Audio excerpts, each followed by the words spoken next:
Lakbayin ng Magandang Pilipinas ang isang pribadong paaralan ng Cardona na bahagi na ng promotional tool ng nasabing bayan.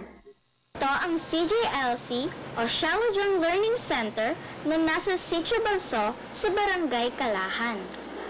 Alam nyo, kahit simple lang tignan ang paaralan na ito, may kakaibang musical talent ang mga mag-aaral dito. Galing kasi sa kanila ang Cardona Youth Musical Ensemble, ang sinasabing unang banda sa Pilipinas na gumagamit ng bottles at kaldero sa pagtugtog. Katunayan, naimbitahan na silang mag-perform ng ilang ulit sa China at USA. At para makita natin mismo ang kanilang kakaibang talent, nagpaunlak sila na mag-perform sa harap ng kamera.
Sa dedikasyon at galing na ipinakikita ng Cardona Youth Musical Ensemble, tiyak na marami silang mapupuntahan at mapagbibigyan ng paulit-ulit na karangalan sa bansa.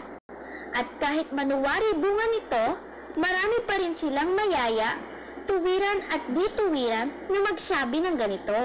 Kami po ang Cardona Youth Musical Ensemble, dito sa Lakbayin ang Magandang Pilipinas. Sa aming pagdako sa baybayin ng Laguna Lake, itinuro kami sa isang reclamation area rito. O di po ba? Tiyak na napakalaki ng lalo pang igaganda ng bayan ng